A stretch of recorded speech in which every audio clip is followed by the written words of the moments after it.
देखो, एक important problem लिख लो। अगर आपसे कहें कि CO2 एंड SO2 गैस में डिफरेंस कीजिए, ये प्रैक्टिकल में भी पढ़ चुके हैं आप सॉल्ट एनालिसिस में। How can be differentiate between CO2 and SO2 experimentally?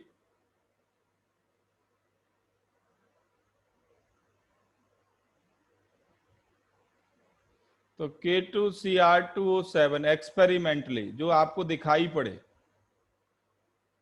K2Cr2O7 के एसिडिक सॉल्यूशन के थ्रू CO2 पास करो और SO2 पास करो।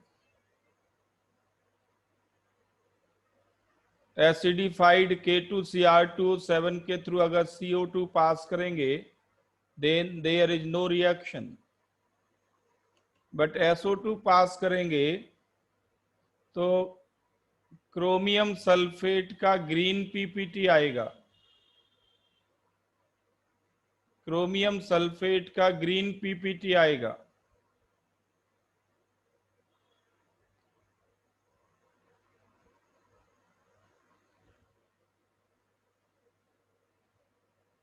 इसी तरह से, हाँ ये बिल्कुल ठीक कहा आपने, ऑक्सीडेंट के साथ रिएक्शन, बट वो रिएक्शन प्रैक्टिकल फॉर्म में भी यूज होनी चाहिए। तो अगर ब्रोमीन वाटर के थ्रू पास कर दें, ब्रोमीन की कार्बन डाइऑक्साइड से कोई रिएक्शन नहीं होती, बट ब्रोमीन सल्फर डाइऑक्साइड से रिएक्ट कर जाता है।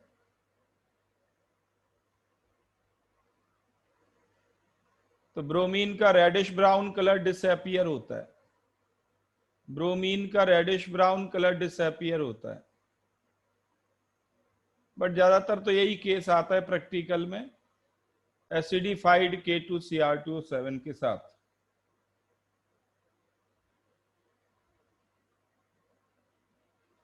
K2Cr2O7 की जगह KMnO4 भी आ सकता है, वो रिएक्शन आपने लास्ट क्लास में लिख ली होगी। तो CO2 एज रिड्यूसिंग एजेंट आपने लास्ट क्लास में लिखा। Now write down SO2, sorry, now SO2 as an oxidant, SO2 as an oxidant।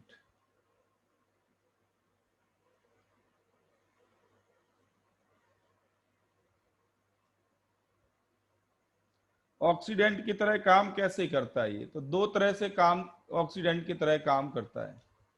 एक तो ये कि ये एक्वस मीडियम में ये H2SO4 में जाएगा और नेसेंट हाइड्रोजन देगा। सॉरी नहीं, गलत हो गया है, ये तो रिड्यूसिंग बिहेवियर में आ गए हम। रिड्यूसिंग बिहेवियर है SO2 एज एन ऑक्सीडेंट, तब तो ये सल्फर में जाना चाहिए, रिड्यूस होगा ये खुद रिड्यूस होगा, ये खुद रिड्यूस होगा। तो SO2 एलिमेंटल सल्फर में आए और नेसेंट ऑक्सीजन प्रोवाइड करे।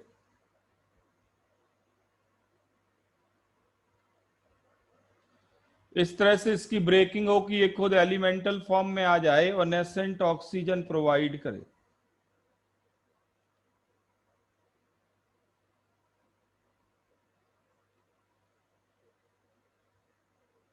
जैसे आप इन रिएक्शन से समझ सकते हैं, कार्बन मोनोऑक्साइड की रिएक्शन SO2 से करा दें, कार्बन मोनोऑक्साइड की रिएक्शन SO2 से करा दें, क्या बन जाएगा? Elemental sulphur plus carbon dioxide.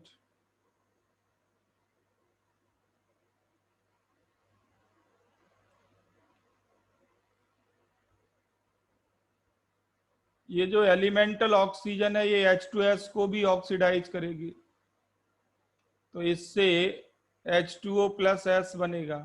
मतलब ये है कि अगर H2S और SO2 की रिएक्शन करा दें तो क्या बनेगा? H2O plus elemental sulphur.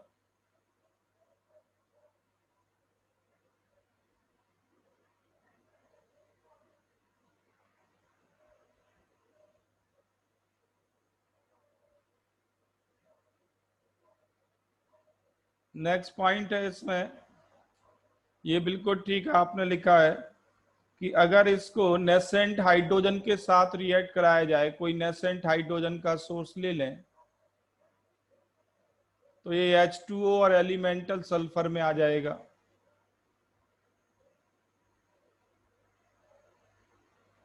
Nascent hydrogen कहां से आती है? नेसेंट हाइड्रोजन कहां से आती है?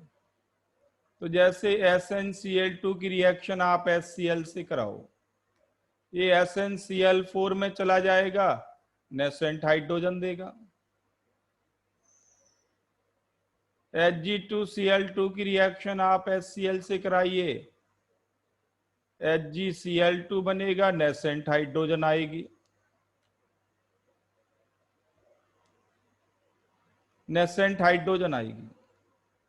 रिएक्टिव मेटल नहीं लेते, रिएक्टिव मेटल में तो फिर वो सल्फाइड में जाता है, अभी बताएंगे आपको।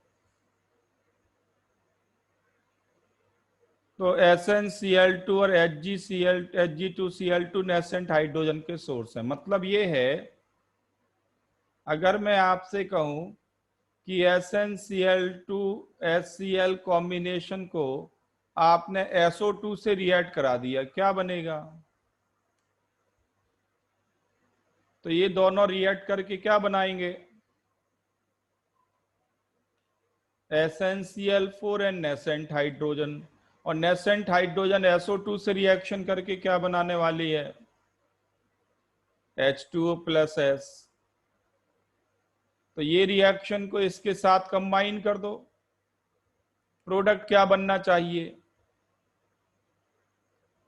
SnCl4 H2O plus elemental sulphur. जरूरत पड़ी तो बैलेंस कर सकते हैं। Like by Hg2Cl2 plus HCl, इस कॉम्बिनेशन की रिएक्शन SO2 से कराएं,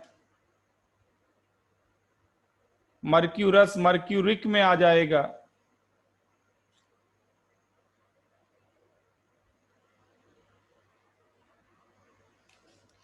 तो ये दोनों कॉम्बिनेशंस मिलके Hg2Cl2 HCl, ZnCl2 HCl, ये कॉम्बिनेशन मिलके आपको नेसेंट हाइड्रोजन दे रहे हैं।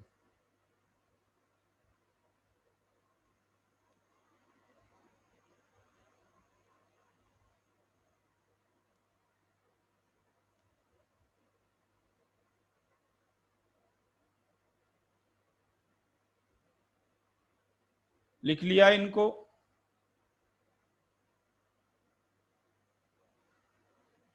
इनको लिख लिया, यस और नो? ओके। अब देखो रिएक्शन, अगर मेटल आपके पास है तो क्या होगा? Reaction with metal.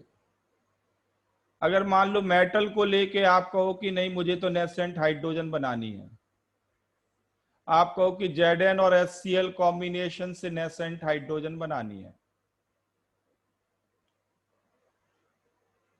आपको नहीं Zn और बेस कॉम्बिनेशन से नेसेंट हाइड्रोजन बनानी है,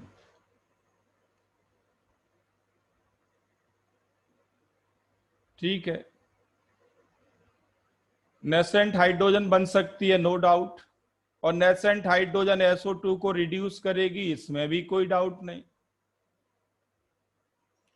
नेसेंट हाइड्रोजन इसको रिड्यूस भी करेगी, बट यहां पे होता क्या है, जो ये सल्फर बना, ये Zn मेटल से रिएक्ट करता है, और भी कोई मेटल ले लो तो उससे भी रिएक्ट करेगा, क्योंकि सल्फर क्या होता है?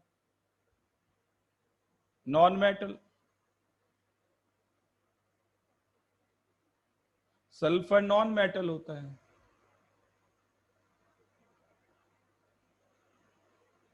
तो जब भी मेटल प्रेजेंट हो आपको एलिमेंटल सल्फर नहीं मिलती फिर। एलिमेंटल सल्फर नहीं मिलती।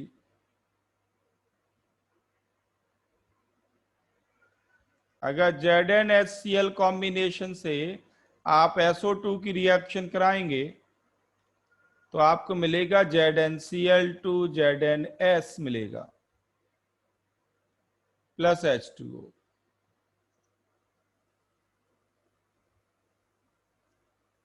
एलिमेंटल सल्फर नहीं मिलती।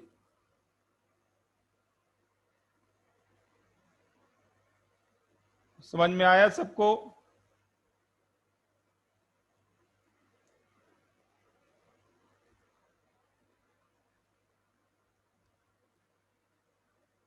अब अगर डायरेक्ट मेटल रिएक्ट करा दें सल्फर डाइऑक्साइड से, डायरेक्ट मेटल, आप प्रिडिक्ट कर सकते हो क्या क्या मिलेगा? इसमें आप प्रिडिक्ट करो क्या बन सकता है। अब नेसेंट हाइड्रोजन नहीं आ रही है, ध्यान देना।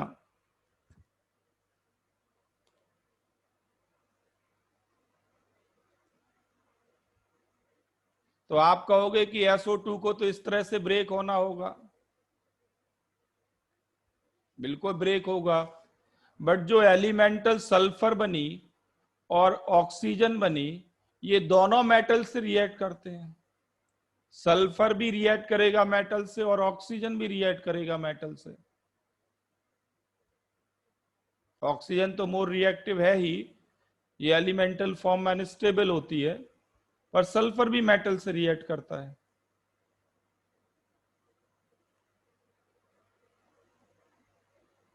तो प्रिडिक्ट करो इस केस में क्या बन सकता है।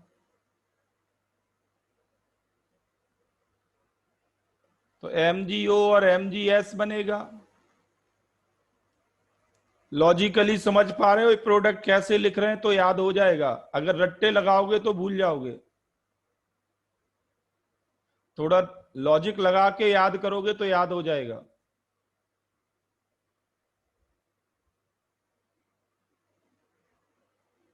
जस्ट ब्लाइंडली क्रैम नहीं करना।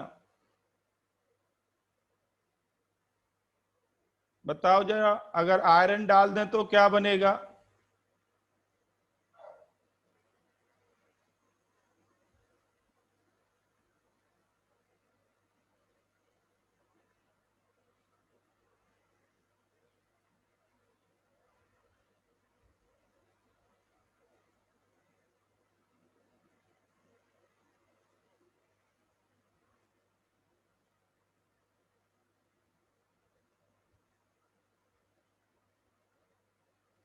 आयरन डाल दें तो FeO प्लस SO2 बनता है, सॉरी FeO प्लस FeS बनता है। ये पहले फेरस फॉर्म ही देता है, और एक्सेस में है तो फेरिक में चला जाएगा, बट पहले फेरस ही बनता है।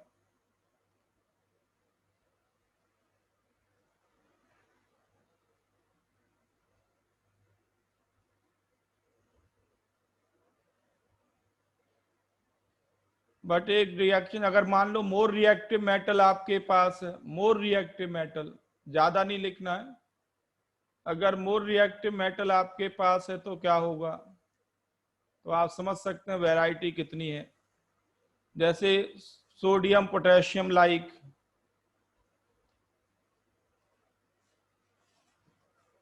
अगर मोर रिएक्टिव मेटल है तो क्या होगा? तो ये रिएक्शन आगे तक जाती है, इसमें सल्फाइड बनता है और थायोसल्फाइड भी बनता है।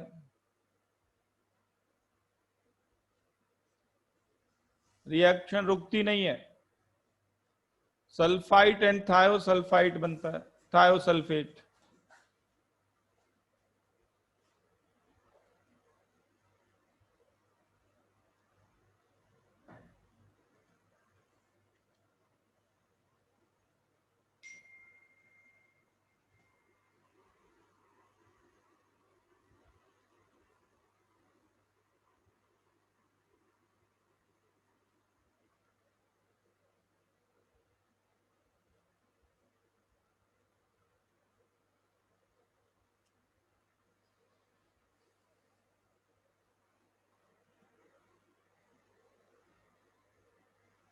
लिख लिया है?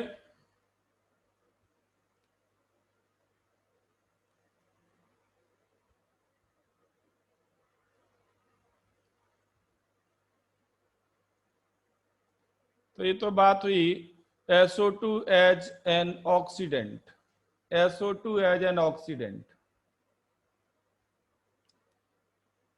यूजेज में मेन यूजेज इसके दो ही हैं। एक तो ये ब्लीचिंग एजेंट का काम करता है, बट टेम्परेरी ब्लीचिंग एजेंट। ये दो यूजेस के इंपॉर्टेंट हैं। टेम्परेरी ब्लीचिंग एजेंट का ये काम करता है।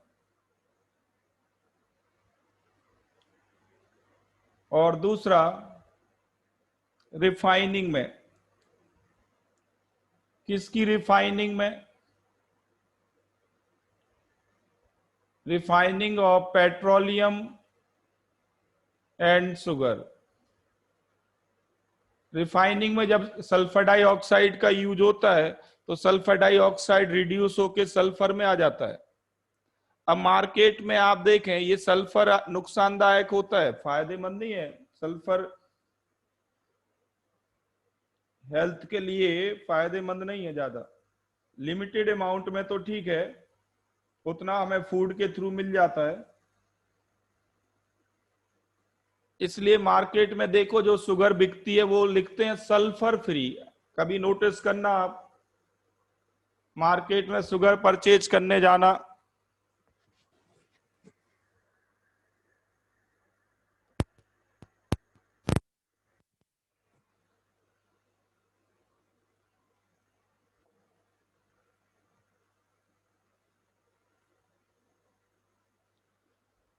अरे अरे, टेम्परेरी ब्लीचिंग एजेंट इसलिए है क्योंकि सल्फर डाइऑक्साइड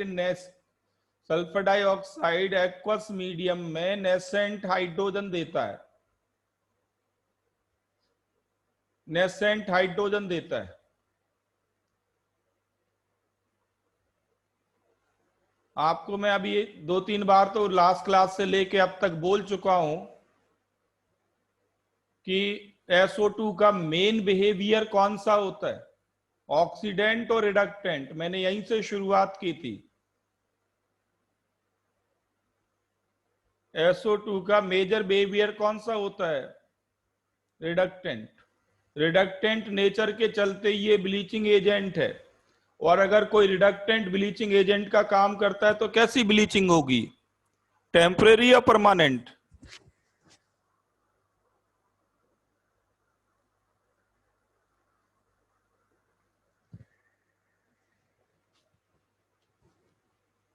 वैसे भी आजकल तो जो साइंस नहीं पढ़ते उनको भी मालूम है। मार्केट में वो कहते हैं कि भाई ऐसा कोई आप डिटर्जेंट खरीदो जो ऑक्सी ब्लीच करता हो। उनको मालूम नहीं है कि ऑक्सी ब्लीच का मतलब क्या है।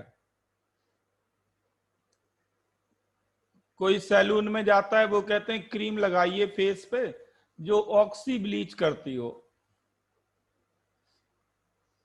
उनको मालूम नहीं ऑक्सी ब्लीच का मतलब क्या है। कई लोग ऐसे हैं जो साइंस ज्यादा नहीं जानते, फिर भी उनको पता है कि ऑक्सी ब्लीच अच्छा होता है। हाइड्रो ब्लीच अच्छा नहीं है। हाइड्रो ब्लीच अच्छा नहीं है, ऑक्सी ब्लीच अच्छा है।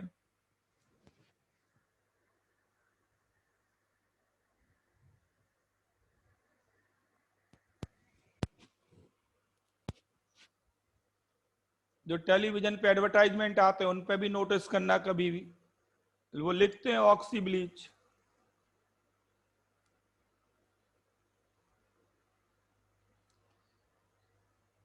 ठीक है, एक और यूज लिखना चाहो तो लिख सकते हो कि ये डिसइंफेक्टेंट का काम भी करता है।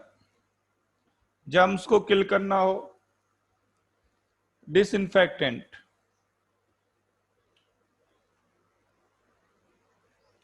पर हमारी बॉडी में एक मिनिमम अमाउंट सल्फर की तो जरूरत होती है। तो वो सल्फर डाइऑक्साइड से सल्फर थोड़ी बनाएंगे हम।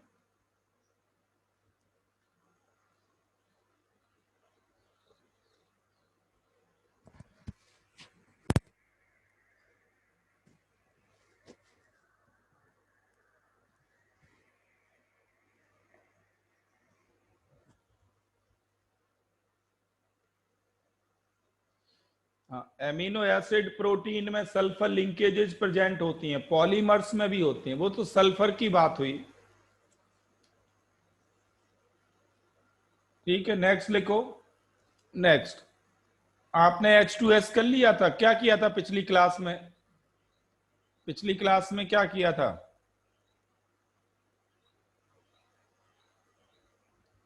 सल्फर का कौन सा कंपाउंड किया था?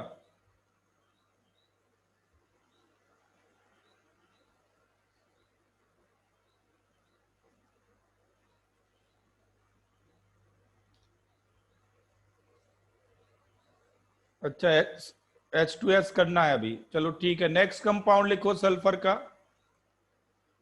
सल्फर का नेक्स्ट कंपाउंड लिखो H2S।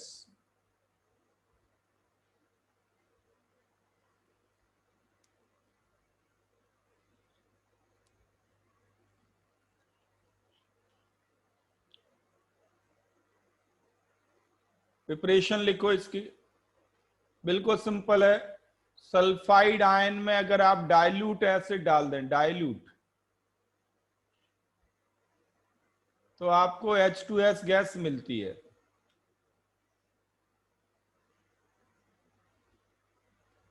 H2S कर लिया या नहीं किया, यस और नो?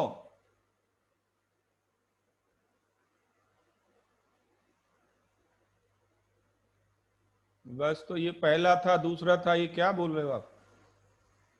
चलो लिखो। सल्फाइड आयन डाइल्यूट एसिड से रिएक्ट करेगा तो H2S बनता है, और H2S की स्मेल कैसी होती है?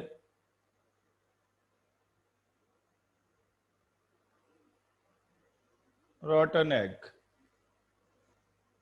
इसको स्मेल से पहचाना जा सकता है।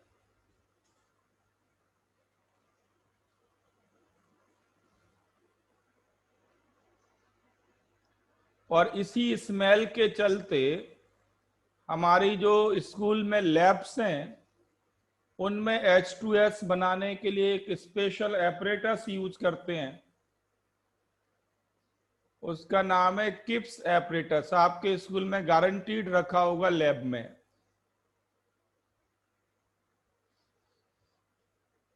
ये इसलिए स्पेशल डिजाइन किया गया जिससे कि गैस लैब में लीक ना करे। अगर ये गैस लैब में लीक कर गई तो फिर आप लोग लैब से लीक कर जाएंगे, तो फिर प्रैक्टिकल कौन करेगा अगर बच्चे ही लैब से लीक कर गए?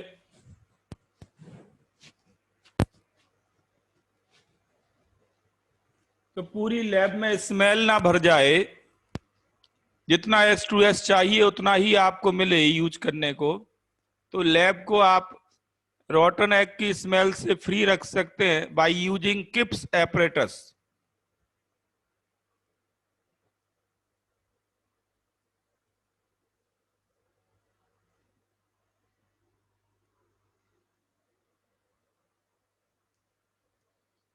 किप्स एपरेटस एक्चुअल में आपको डिजाइन नहीं बनानी, ये H2S की लीकेज को कंट्रोल नहीं करता, बट इसमें अलग अलग केमिकल अलग अलग पार्ट में रखते हैं।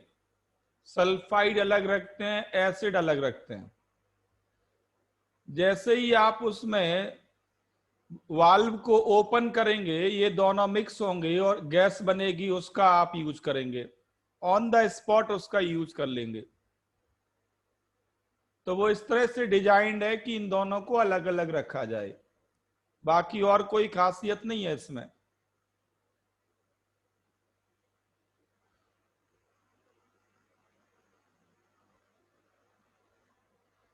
तो अब आप सल्फाइड का कोई भी सोर्स ले सकते हैं, सल्फाइड का कोई भी सोर्स ले सकते हैं। मेटल सल्फाइड ले लिया, जैसे कैल्शियम सल्फाइड, और HCl ले लिया यहाँ पे डाइल्यूट,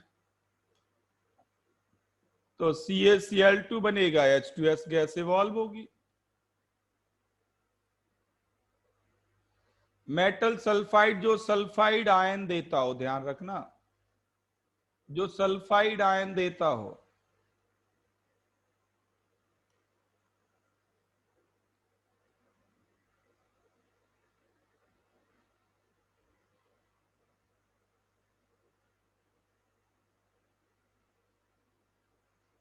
HCl की जगह H2SO4 भी ले सकते हैं।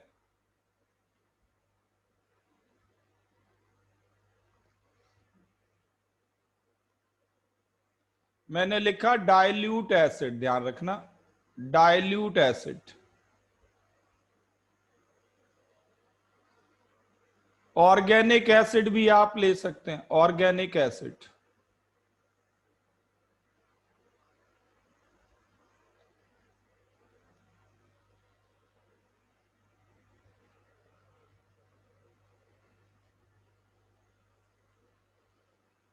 बट ध्यान रहे, यहां पे ऐसे एसिड नहीं लेंगे जो ऑक्सीडेंट का काम करते हो। ये सारे एसिड नॉन ऑक्सीडाइजिंग होना चाहिए। हमें नॉन रिडॉक्स रिएक्शन चाहिए, नॉन रिडॉक्स रिएक्शन चाहिए। तो जितने भी आप एसिड यूज करेंगे वो नॉन ऑक्सीडाइजिंग नेचर के होने चाहिए। तो अगर मैं आपसे कहूं कि HCl और H2SO4 में बेटर चॉइस कौन सी होगी,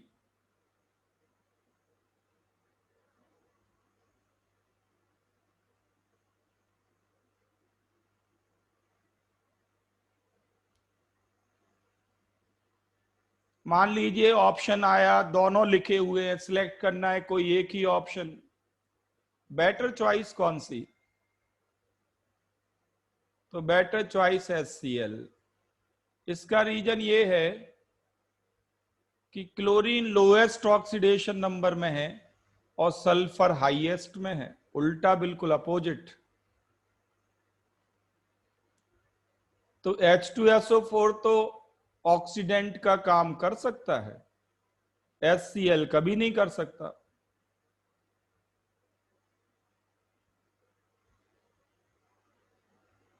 तो सल्फाइड आयन को ऑक्सीडाइज कौन करेगा फिर? तो HCl बेटर चॉइस है अगर आपको सिलेक्ट करना हो। आप बताओ मुझे, HNO3 क्यों नहीं लिया जाता इन सब में? अगर मैं कहूं कि यहां HNO3 ले लें क्या?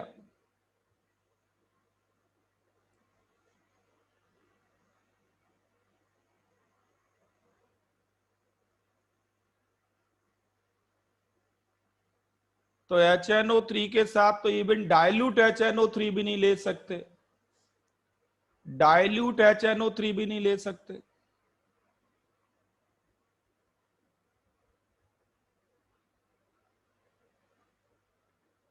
आप ये रिएक्शन लिख चुके हो ऑलरेडी। जैसे अगर मैं कहूं कि PBS की रिएक्शन HCl से करा दी, क्या बन जाएगा?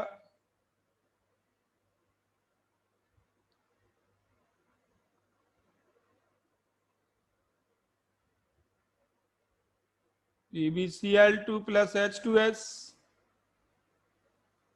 बट अगर मैं कहूं आपसे कि PBS की रिएक्शन HNO3 से करा दी, एसिड बदल दिया मैंने, क्या यहां भी H2S मिलेगी? आंसर है नो। यहां तो रिडॉक्स रिएक्शन हो जाएगी। सल्फर सल्फाइड का एलिमेंटल सल्फर में ऑक्सीडेशन हो जाता है और HNO3 का रिडक्शन हो जाता है। NO गैस इवॉल्व होती है अगर डाइल्यूट है तो, अगर ये डाइल्यूट है तो इवन डाइल्यूट HNO3 भी ऑक्सीडेंट का काम करता है। तो मेटल सल्फाइड में ध्यान रहे, HNO3 ऐड नहीं करते, ना तो डाइल्यूट ना कंसंट्रेटेड।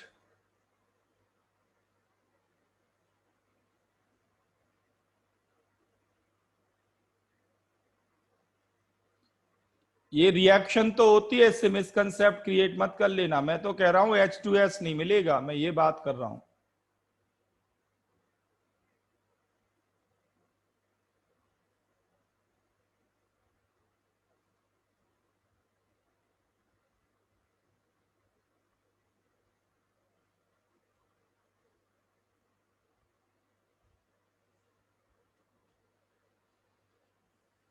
ओके, तो ये तो बात हुई about preparation of H2S, preparation of H2S।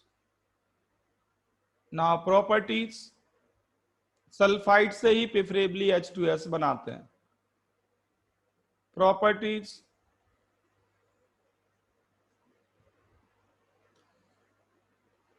Properties में आप जानते हैं कि H2S वीक एसिड होता है,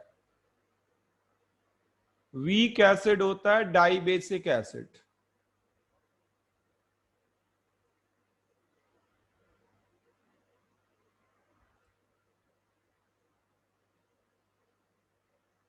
बट अगर आप याद करें एनसीईआरटी 11th को, इक्विलिब्रियम चैप्टर को, और देखें प्रॉब्लम नंबर 45, आपको मिल जाएगा उसमें इसका जो K1 है 10 की पावर -8 ऑर्डर का, और K2 10 की पावर -13 ऑर्डर का होता है।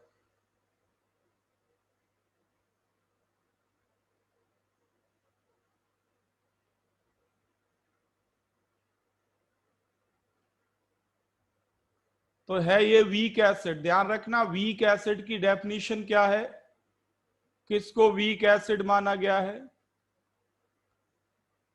जिसका Ka 10 की पावर -4 ऑर्डर का हो या उसके बराबर हो, वो वीक एसिड है। ये पहचान है वीक एसिड की।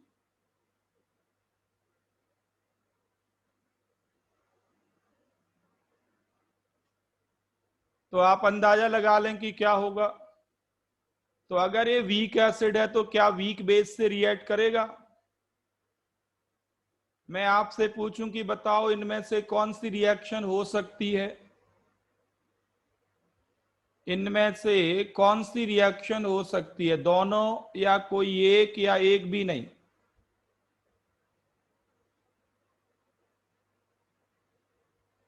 जस्ट ये बताना है विच रिएक्शन इज फीजिबल।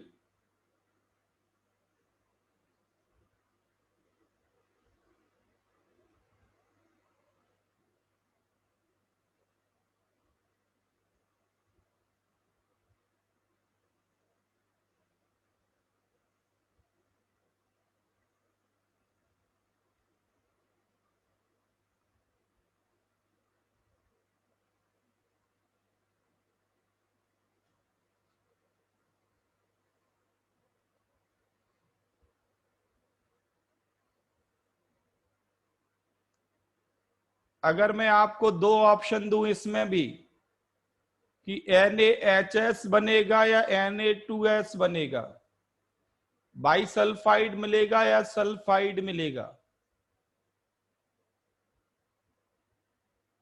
क्या चॉइस होगी? बेटर चॉइस, बेटर चॉइस क्या होगी?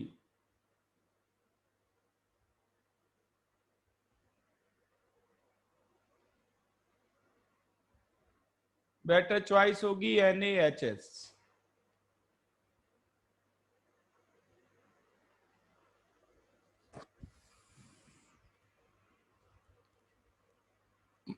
Na2S भी बनेगा, मैं ध्यान देना, मैं ये नहीं कह रहा नहीं बनेगा, बट मैं अगर कंपेयर करूं इनकी अमाउंट्स तो आपको ज्यादा कौन मिलेगा, मेजर प्रोडक्ट कौन होगा? NaHS, sodium bisulphide. Second reaction नहीं होगी।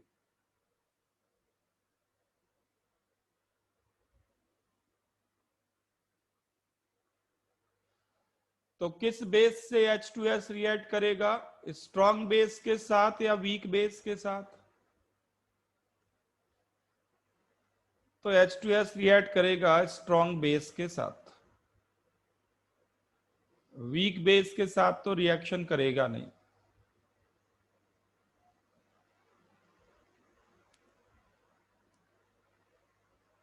ध्यान देना, मैं क्या आपको बता रहा हूं, मैं इसकी रिएक्शंस बता रहा हूं। फर्स्ट कैरेक्टरिस्टिक मैं इसकी बात कर रहा हूं कि इसमें एसिडिक नेचर है, बट वीक एसिड है। मैं इसके एसिडिक नेचर को यूज कर रहा हूं।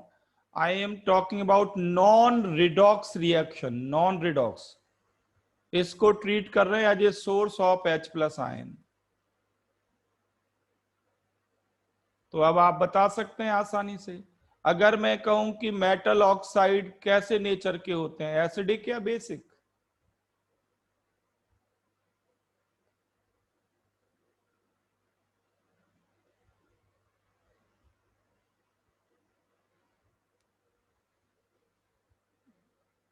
बेसिक नेचर के होते हैं। क्या बन जाएगा?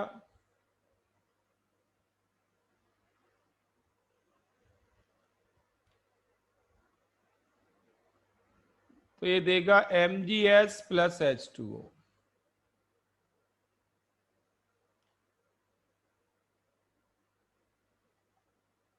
अब आपको ऐसी मेटल चाहिए जिनके ऑक्साइड बेसिक हों। ये ध्यान रखना, एम्फोटेरिक या एसिडिक ऑक्साइड वाले आसानी से रिएक्ट नहीं करते। आसानी से का क्या मतलब?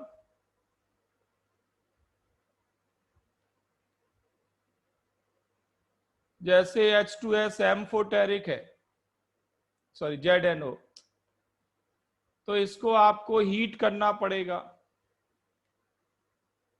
इसमें हीट तो इसको भी करना पड़ता है, बट एक कम टेम्परेचर पे काम कर लेगा, ये हाई टेम्परेचर चाहिए। ZnS प्लस H2O बनेगा। अब आप कहोगे सल्फाइड क्यों बन गया, HS क्यों नहीं बनाया? बना सकते हैं HS, बट पॉइंट ये है कि oxide ion is much much stronger base than hydroxide.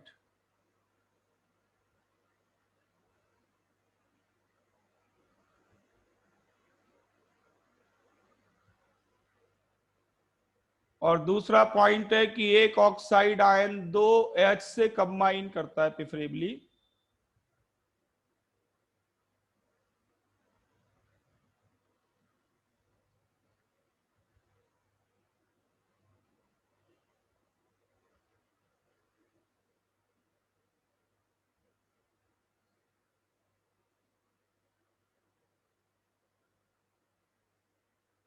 तो यहां पे मेटल सल्फाइड बनना है।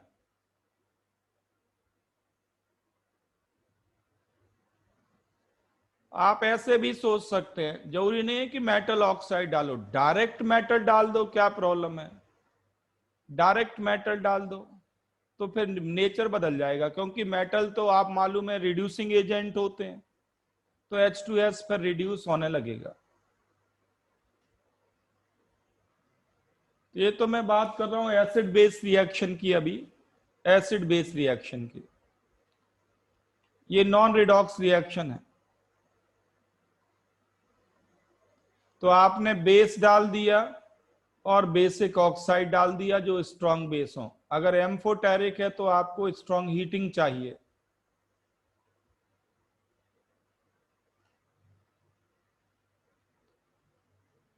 अब बात करें इसकी रिडॉक्स रिएक्शन की,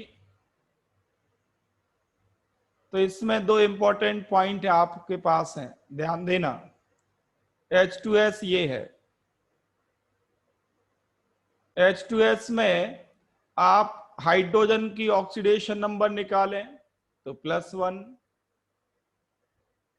सल्फर की ऑक्सीडेशन नंबर निकालें तो -2। मतलब ये है कि सल्फर अपनी लोएस्ट ऑक्सीडेशन नंबर में है और हाइड्रोजन अपनी हाईएस्ट ऑक्सीडेशन नंबर में है। सल्फर लोएस्ट में है और हाइड्रोजन हाईएस्ट में है, +1 से ज्यादा होते नहीं हाइड्रोजन के। मतलब ये हुआ फर्दर कि हाइड्रोजन को तो हम रिड्यूस कर सकते हैं और सल्फर को ऑक्सीडाइज कर सकते हैं। या फिर मैं ये कहूं कि H2S की रिएक्शन, H2S की रिएक्शन ऑक्सीडेंट से भी होंगी और रिडक्टेंट से भी होंगी।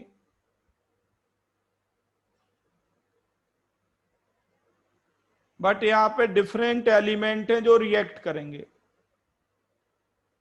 H2S ऑक्सीडेंट से भी रिएक्ट करेगा और रिडक्टेंट से भी रिएक्ट करेगा।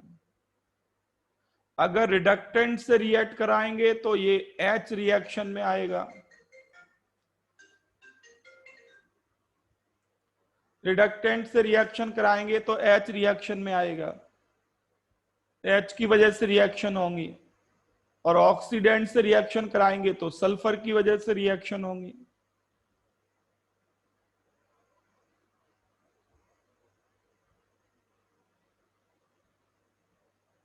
ये बात आपको दिमाग में रखनी है। अब मैं आपसे कहूं कि आपने सोडियम पोटेशियम डाल दिया, मान लीजिए सोडियम पोटेशियम कैल्शियम इन सबको डाल दो आप H2S के साथ,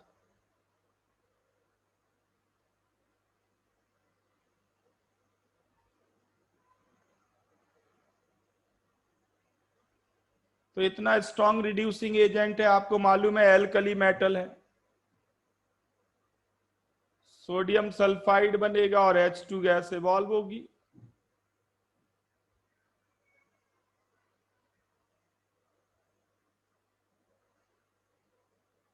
सल्फर की ऑक्सीडेशन नंबर में कोई चेंज नहीं आया, ध्यान देना, no change in oxidation number of sulphur.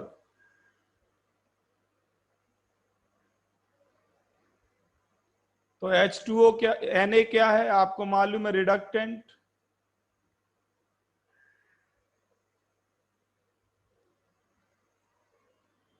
तो H प्लस का रिडक्शन हो गया, हाइड्रोजन गैस लिबरेट हो गई।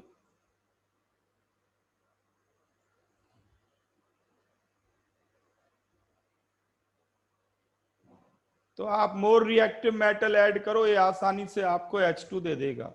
लेस रिएक्टिव मेटल डालोगे तो हीट करना पड़ेगा,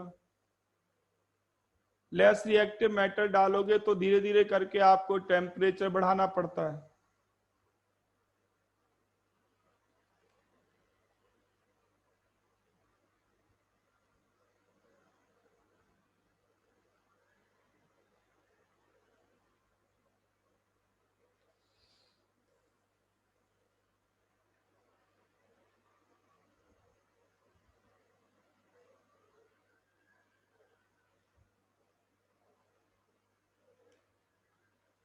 ये बात हुई reaction with metal.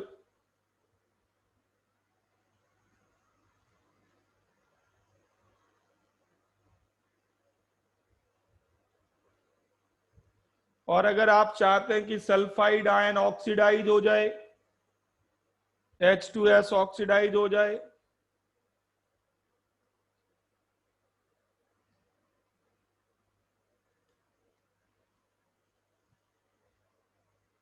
H2S oxidise हो जाए, तो दो तरह से सोच सकते हैं आप कि ये एलिमेंटल सल्फर में आएगा और नेसेंट हाइड्रोजन देगा,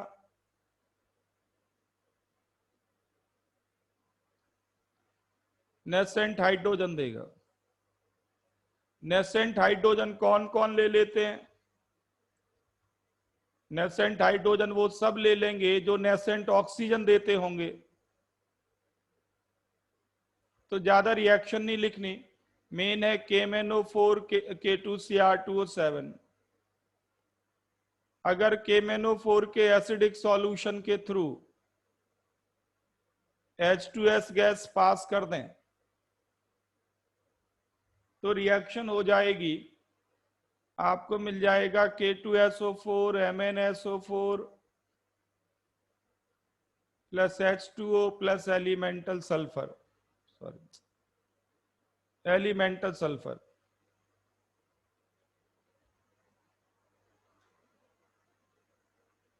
KMnO4 की जगह आप K2Cr2O7 ले सकते हैं, तो KMnO4 का कलर डिसअपियर हो जाएगा, इसका पिंक कलर होता है, डिसअपियर हो जाएगा। राधिका ने बिल्कुल ठीक बताया, पिंक कलर डिसअपियर हो जाएगा। लाइकवाइज K2Cr2O7 का ऑरेंज कलर डिसअपियर हो जाएगा।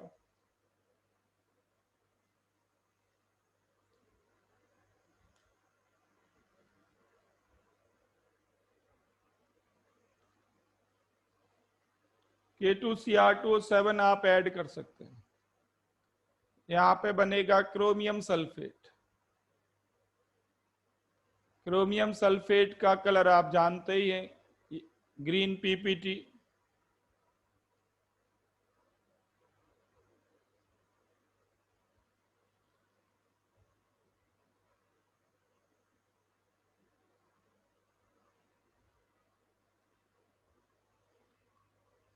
ओके, बाकी रिएक्शन आप लिख चुके हैं, बताने की आई थिंक जरूरत है नहीं, अपने आप लिखो इनको। अगर मैं कहूं कि H2S की रिएक्शन H2O2 से करा दी, क्या बनेगा? H2S की रिएक्शन आपने करा दी O3 से, क्या बनेगा? ये सब आप पढ़ चुके हैं। H2O2 भी पढ़ चुके हैं, H2S भी पढ़ चुके हैं। जो जो आप पढ़ चुके हैं उनको लिख लो ऑक्सीडेंट को। H2S की रिएक्शन, हाँ ये नहीं पढ़ा आपने, ब्लीचिंग पाउडर के साथ करा दें। H2S की रिएक्शन HNO3 से करा दें। ये सब आप पढ़ चुके हैं, ये सारे ऑक्सीडेंट हैं, ऑल आर ऑक्सीडेंट। और ये H2S को ऑक्सीडाइज करेंगे एलिमेंटल सल्फर में।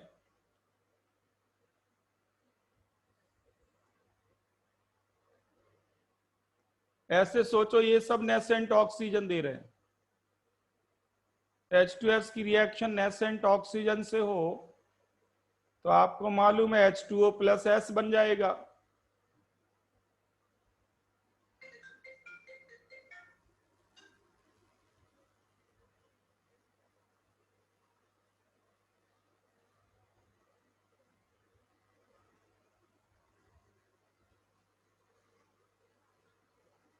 हेलो, हाँ प्रदीप। हाँ प्रदीप, नहीं यार क्लास चल रही है अभी। ठीक ठीक, आ जाना।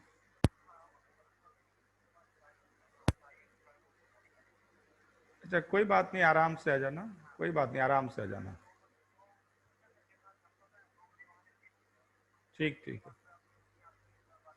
Okay okay.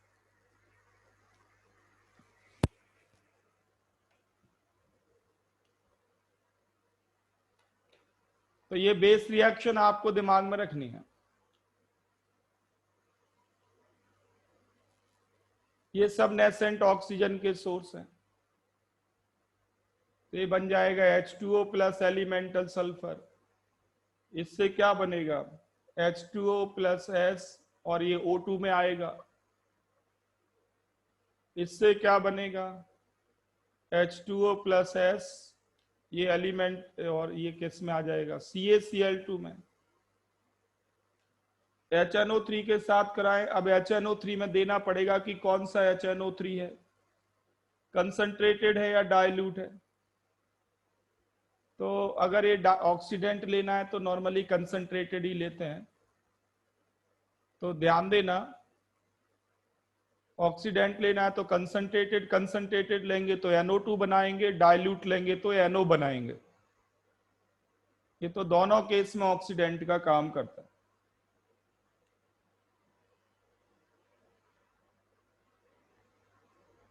तो H2O plus NO plus S,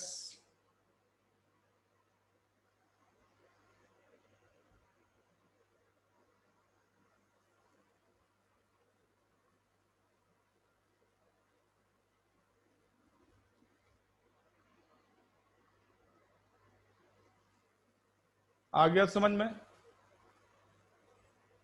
लिख लोगे अपने आप। अब इसको ऐसे भी पूछा जाता है, ध्यान देना। मान लीजिए आपके पास एक्वस H2S है और इसको हमें एनहाइड्रस H2S में कन्वर्ट करना है, मतलब इससे वाटर हटाना है। बताओ, जो आपने डिहाइड्रेटिंग एजेंट सुने हैं, CaCl2, P4O10, कंसंट्रेटेड H2SO4,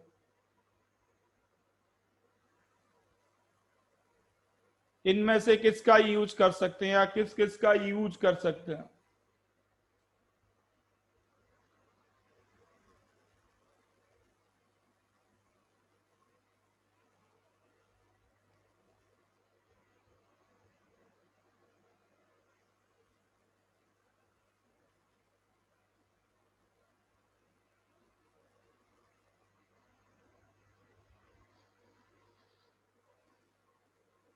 तो इनमें आप CaCl2 का यूज कर सकते हैं, P4O10 का भी यूज कर सकते हैं, कंसंट्रेटेड H2SO4 का यूज नहीं कर सकते क्योंकि ये ऑक्सीडेंट का काम करता है।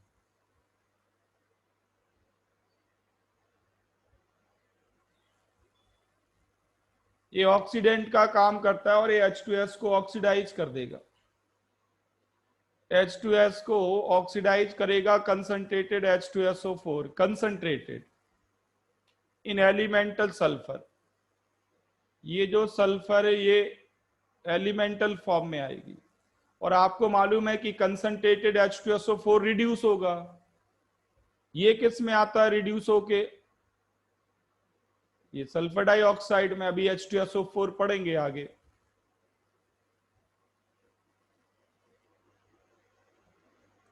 तो कंसंट्रेटेड H2SO4 ऑक्सीडेंट का काम करता है, तो H2S को ड्राई करने के लिए इसका यूज नहीं कर सकते।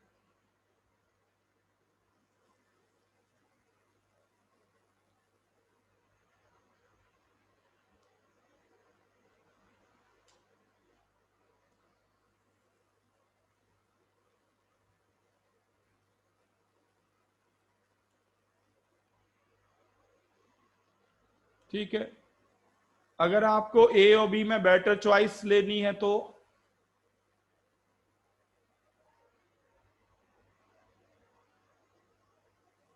बेटर चॉइस CaCl2 होगा,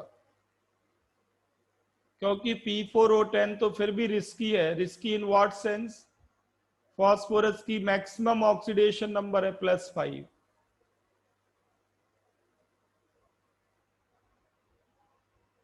It could be oxidizing agent, but CaCl2 could not be.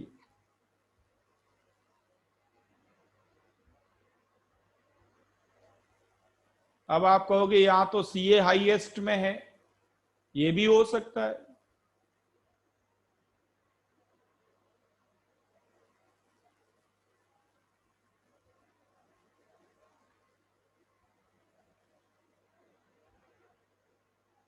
अब सारे पिटेंगे, what do you mean by single oxidation number? ये किसने कह दिया सिंगल ऑक्सीडेशन नंबर वाला ऑक्सीडाइजिंग एजेंट नहीं होता? Who said this?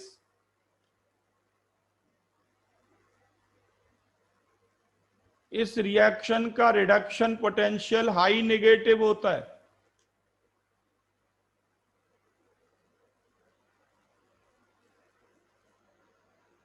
कहां से आप लोग कंक्लूड करते हो चीजें?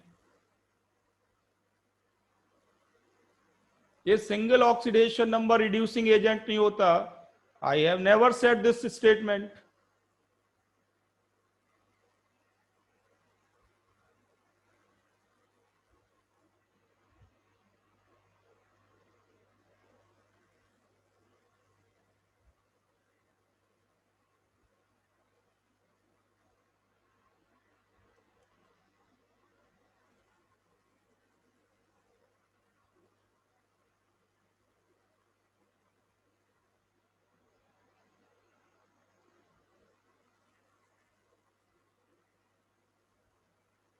आ गया समझ में सबको?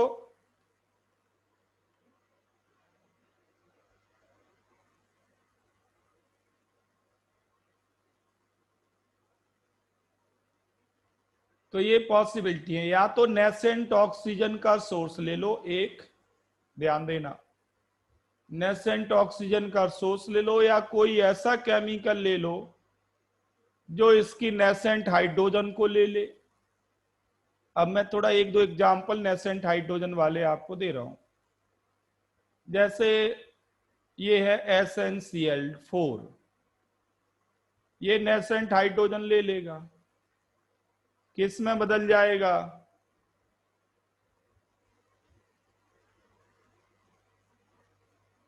HgCl2, ये नेसेंट हाइड्रोजन ले लेगा,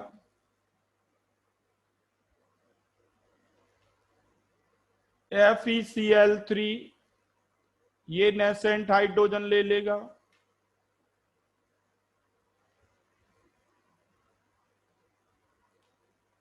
PbCl4, ये भी नेसेंट हाइड्रोजन ले लेगा,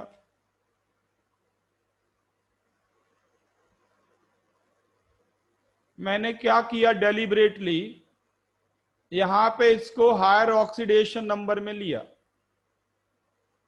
इन सबको हायर ऑक्सीडेशन नंबर में लिया और रिड्यूस करके लोअर में ले आए। ये सारी रिएक्शन 100% सेम है। आपसे पूछा जाएगा कि SnCl4 की रिएक्शन H2S से कराएं, क्या बनेगा। आपसे पूछा जाएगा FeCl3 की रिएक्शन H2S से कराएं, क्या बनेगा। थोड़ा सा दिमाग का इस्तेमाल करो तो ये परमानेंट याद रहेंगी आपको।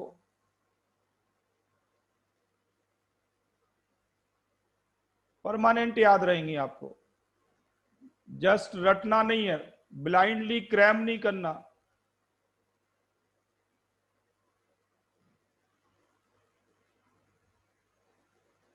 ये बन जाएगा SnCl2 plus HCl plus elemental sulphur.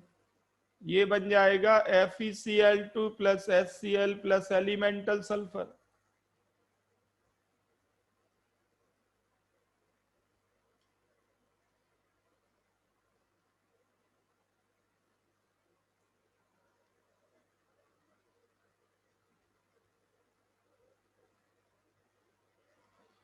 जो नेसेंट हाइड्रोजन लेते हो, और एक अभी अभी आप लिख ही चुके हैं, कहो तो दोबारा लिख दूं मैं।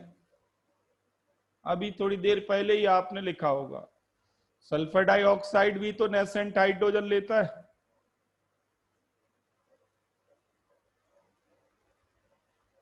H2O प्लस S बना देता है। तो रिएक्शन ऐसे आएगी कि भाई SO2 और H2S रिएक्ट कर रहे, क्या बनेगा। तो H2S भी एलिमेंटल सल्फर में आना है और SO2 को भी एलिमेंटल सल्फर में आना है। ये बन जाएगा H2O प्लस एलिमेंटल सल्फर, दोनों ही सल्फर में आ गए, एक ऑक्सीडाइज होके एक रिड्यूस होके।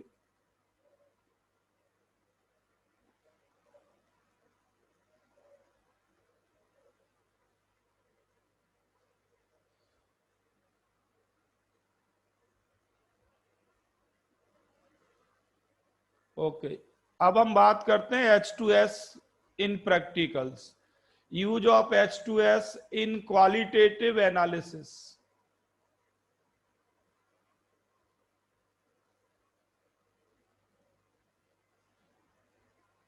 आप ये सारा कुछ पढ़ चुके हैं, इसलिए इसमें मैं ज्यादा टाइम नहीं लगाऊंगा, फिर भी आपको मैं मोटी मोटी बात रिवाइज कराऊंगा। आपको मालूम है कि H2S का यूज करते हैं एसिड मीडियम में, कौन से ग्रुप के लिए, प्रैक्टिकल के कौन से ग्रुप के लिए।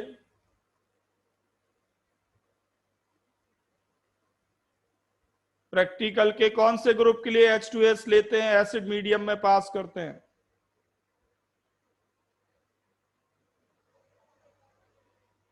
Second group. और H2S पास करते हैं एल्कलाइन मीडियम में,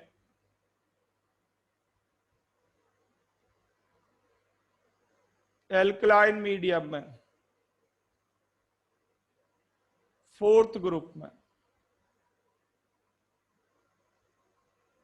और इस डाटा से हमें एक बात साफ साफ पता लगती है, वो ये है कि KSP of the metal sulfide of KSP of the metal sulfide of second group, यहां पे मैं लिख देता हूं second group, metal sulfide of second group is less than the KSP of metal sulfide of fourth group।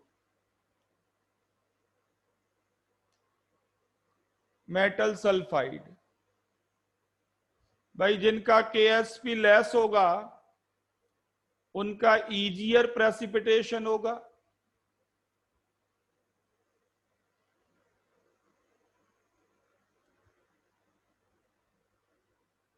जिनका KSP less होगा easier precipitation होगा। Ionic equilibrium से आप जानते हैं कि प्रेसिपिटेशन तब होगा जब आयनिक प्रोडक्ट KSP से ज्यादा हो जाए, और KSP को एक्सीड करना आसान तब होगा जब उसकी वैल्यू कम हो।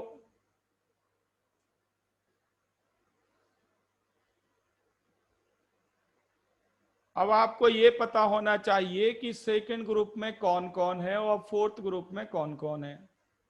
ये पुरानी प्रॉब्लम है, जेई एडवांस में आई हुई है। उन्होंने पूछा कि बताइए Na2S, Na2S, CuS और MnS, इन तीनों के KSP कंपेयर करो, KSP कंपेयर करो।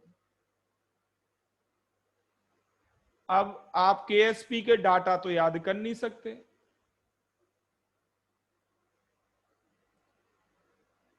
ये डाटाबेस प्रॉब्लम थी ही नहीं। पहली चीज तो ये है कि Na2S है S ब्लॉक एलिमेंट का सल्फाइड, NaS ब्लॉक का है, और कॉपर सल्फाइड और Mn D ब्लॉक के हैं। आपको पता है कि D ब्लॉक के कैटायन की पोलराइजिंग पावर ज्यादा होती है, और वो भी ये +1 है और ये +2 है, और ज्यादा पोलराइजिंग पावर। ये दोनों कोवेलेंट होंगे, Na2S आयनिक होगा। आयनिक कंपाउंड का KSP ज्यादा होता है, आपको मालूम है आयनिक कंपाउंड ज्यादा सॉल्युबल होते हैं। एक कॉमन सेंस तो ये है।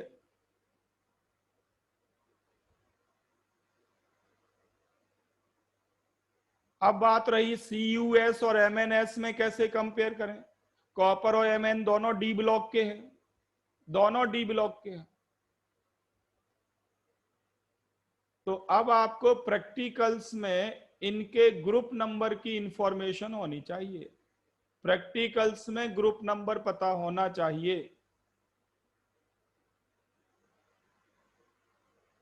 KSP के डाटा तो याद कर नहीं सकते। तो प्रैक्टिकल्स में कॉपर सेकंड ग्रुप में है और Mn फोर्थ ग्रुप में है। Mn फोर्थ ग्रुप में है और फोर्थ ग्रुप वाले का KSP ज्यादा होता है। तो ये है 132, ये KSP का ऑर्डर है। बगैर डाटा याद किए हम कंपेयर कर सकते हैं। मैं बता दूं यहां पे एब्सोल्यूट वैल्यू आपसे कोई नहीं पूछेगा KSP की। एब्सोल्यूट वैल्यू क्या है ये कोई भी नहीं पूछेगा, कंपैरिजन आएगा।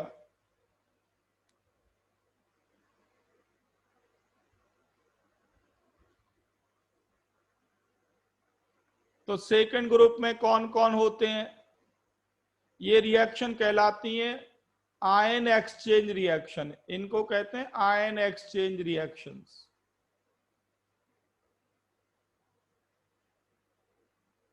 Ion exchange reaction forward direction में कब जाएंगी,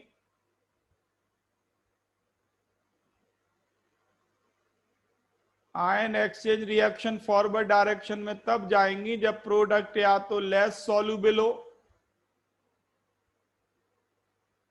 या प्रोडक्ट मोर वोलेटाइल हो। ये बेसिक लॉजिक है आयन एक्सचेंज रिएक्शन को फॉरवर्ड भेजने का। तो सेकंड ग्रुप में कौन कौन आता है, सेकंड ग्रुप को आप 2 पार्ट्स में स्प्लिट करते हैं, सेकंड ए सेकंड बी।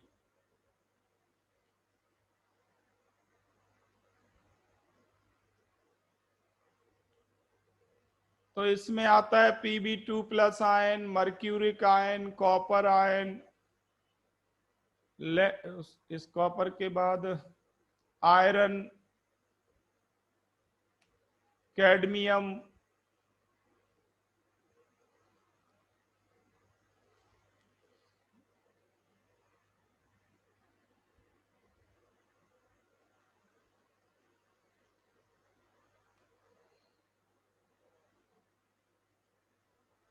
मरकरी, Hg2+ आता है, बिस्मथ इसमें आता है, बिस्मथ सेकंड बी में आता है।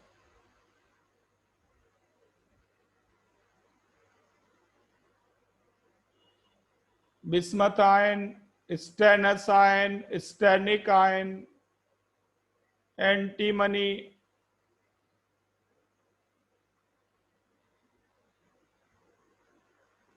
आर्सेनिक। ये प्रैक्टिकल लिख रहा हूं मैं, प्रैक्टिकल्स।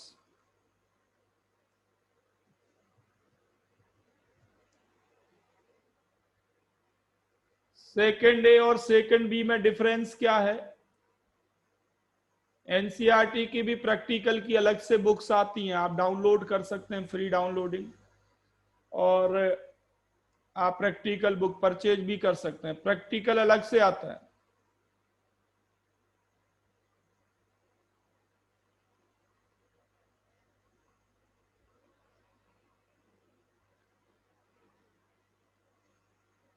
मेरी मेमोरी में तो ये आ रहा है कि बिस्मथ सेकंड बी में होता है।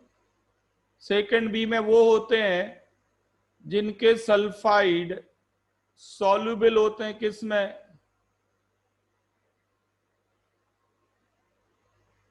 Soluble in yellow ammonium sulphide. और इनके सल्फाइड इनसॉल्युबल होते हैं।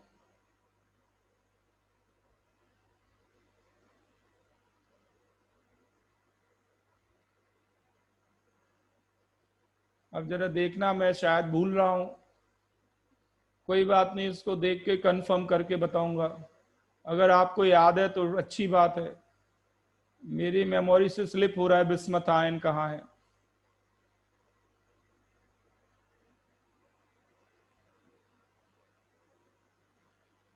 चलो कोई बात नहीं, अब मैं, आप अभी इसको पेंडिंग रखें, आप देख लें नोट्स में, अच्छी बात है। बिस्मथ सल्फाइड ब्लैक तो होता है, ये तो ठीक है, पर इसका ग्रुप नंबर क्या है? मेरी मेमोरी में तो आ रहा है सेकंड बी, बाकी आपको लगता है कि गलत है, कि नेक्स्ट क्लास में बताऊंगा मैं। चलो ठीक है, काम की चीज पे आते हैं। इसकी लोकेशन देख लेना, मैं अगर करेक्शन होगा तो नेक्स्ट क्लास में पूछना, मैं देख लूंगा। तब तक मेमोरी बेस्ड है, टिपिकल याद करना है कौन से ग्रुप में है। तो ये इनसॉल्युबल है येलो अमोनियम सल्फाइड में, ये सॉल्युबल है। अब देखो जैसे रिएक्शन क्या होती है, प्रैक्टिकल बात मैं करूं प्रैक्टिकल की, तो जैसे आपके पास FeCl2 है, मान लो फेरिक आयन है या कैडमियम आयन है। होता क्या है प्रैक्टिकल इस सेंस में होता है, सबसे पहले आपके पास है फर्स्ट ग्रुप प्रैक्टिकल का। फर्स्ट ग्रुप में हम ऐड करते हैं डाइल्यूट HCl। अगर कोई पीपीटी नहीं आया, मींस फर्स्ट ग्रुप एब्सेंट है। फिर डाइल्यूट HCl की प्रेजेंस में H2S पास करते हैं, और पीपीटी आ गया तो समझ लीजिए सेकंड ग्रुप प्रेजेंट है, कोई आयन है सेकंड ग्रुप का। फिर उसको हम, जो भी पीपीटी आया उसमें हम ऐड करते हैं येलो अमोनियम सल्फाइड। अगर सॉल्युबल हो गया तो हम कहेंगे सेकंड ए है, सॉरी इनसॉल्युबल रहा तो, इनसॉल्युबल रहा तो हम कहेंगे सेकंड ए है, और सॉल्युबल हो गया तो कहेंगे सेकंड बी है।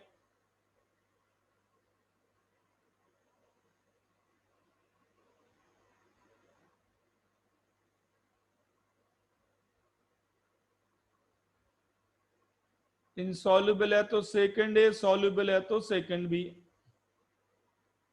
इस तरह से आप यहां पे पहुंच जाएंगे। फर्दर इसके पीपीटी का कलर देख के, कंफर्मेटरी टेस्ट देख के आप लिखते हैं, वो सब प्रैक्टिकल का पार्ट है, उसको तो मैं यहाँ लिखूंगा नहीं, मैं एक दो एग्जाम्पल लिखूंगा। पॉइंट है कि यहाँ पे HCl डाला आपने, मान लो फेरस आयन है, तो यहां बन जाएगा फेरस क्लोराइड।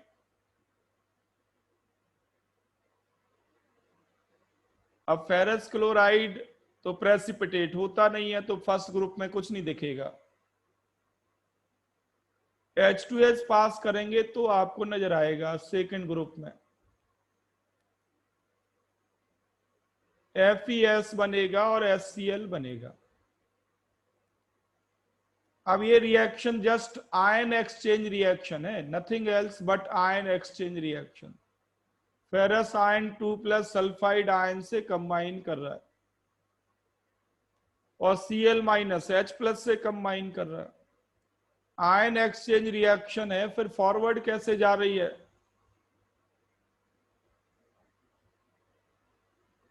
तो FeS होता है ब्लैक PPT। बात है ये PPT है, इसलिए फॉरवर्ड जा रही है।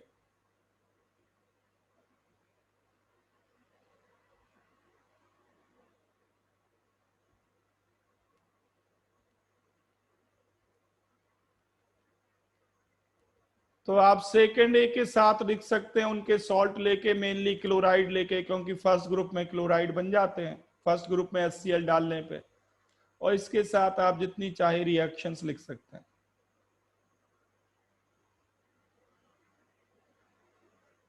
कोई आपसे कहे कि ये रिएक्शन होती है, क्या ये रिएक्शन भी फीजिबल है? क्या ये रिएक्शन भी फीजिबल है?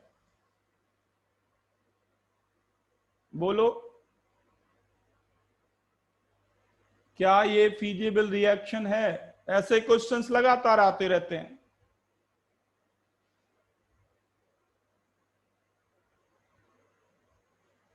आंसर है ये फीजिबल रिएक्शन नहीं है।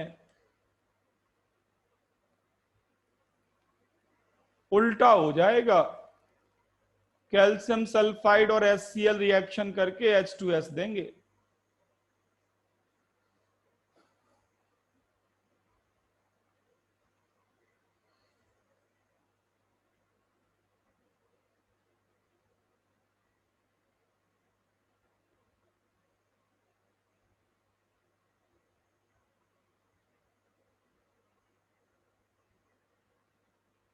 आ गया समझ में सबको? अब आप कहोगे, देखो यहाँ पे एक चीज और मैं नोटिस करा दूं, यहाँ पे गलतियां होती हैं आपसे। अब आप कहोगे कि हमने तो प्रिपरेशन में ये मेथड भी लिखा हुआ है, प्रिपरेशन में हमने ये मेथड लिखा हुआ है, ये रिएक्शन कैसे हो गई? ठीक इसकी उल्टी, ठीक इसकी अपोजिट कैसे हो गई? ये तो PPT है। ऐसे केस में क्या करते हैं, ध्यान देना, ये जो FeS है इसका सॉल्यूशन बनाते हैं हाई टेम्परेचर पे, हीट कर लेते हैं मतलब उसको, और हीट करके PPT नहीं बनने देते, उसको डिजॉल्व रखते हैं। तो ये रिएक्शन एक सर्टेन टेम्परेचर पे होगी, उससे लोअर टेम्परेचर पे नहीं होगी।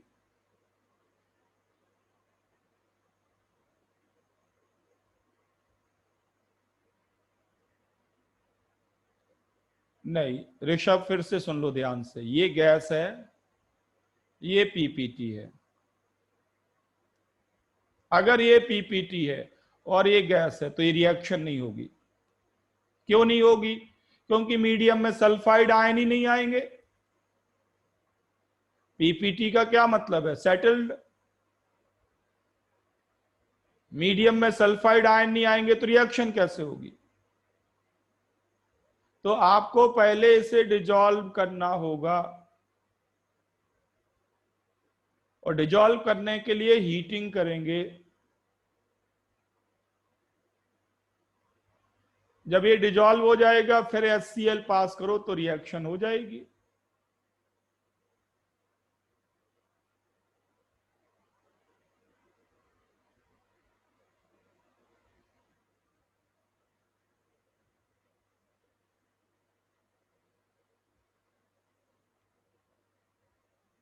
आ गया समझ में सबको?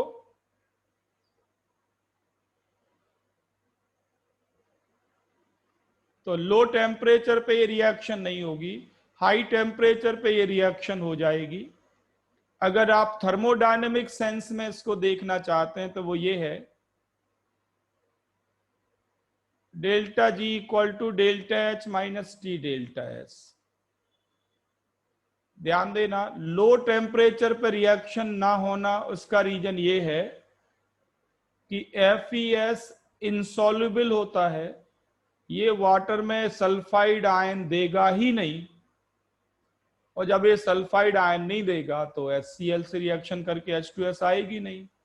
ये तो लो टेम्परेचर की बात हुई। फिर हाई टेम्परेचर पे ये क्यों होती है? तो हाई टेम्परेचर पे मीडियम में सल्फाइड आयन आ गए, ओके, बट प्रोडक्ट में गैस बन रही है, इसकी वजह से एंट्रोपी चेंज तो पॉजिटिव है।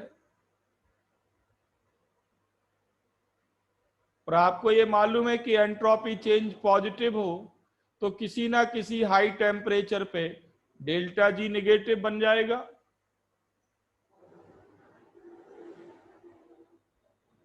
डेल्टा जी निगेटिव बनने का मतलब फॉरवर्ड जाना।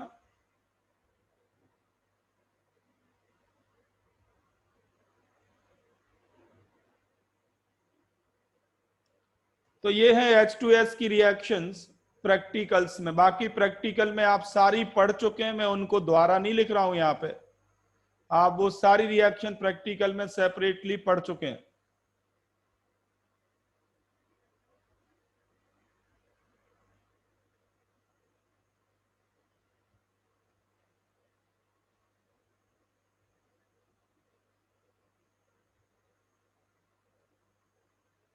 ठीक है, तो ये तो बात हुई सल्फर के कंपाउंड H2S की। Now we come to oxo acid of sulphur. Oxo acid of sulphur,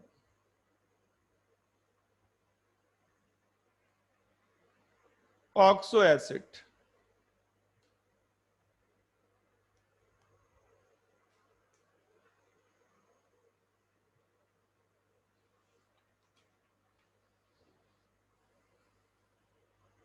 तो अभी मैं यहां पे रोकता हूं इसको, नेक्स्ट क्लास में इसको कंटिन्यू करेंगे।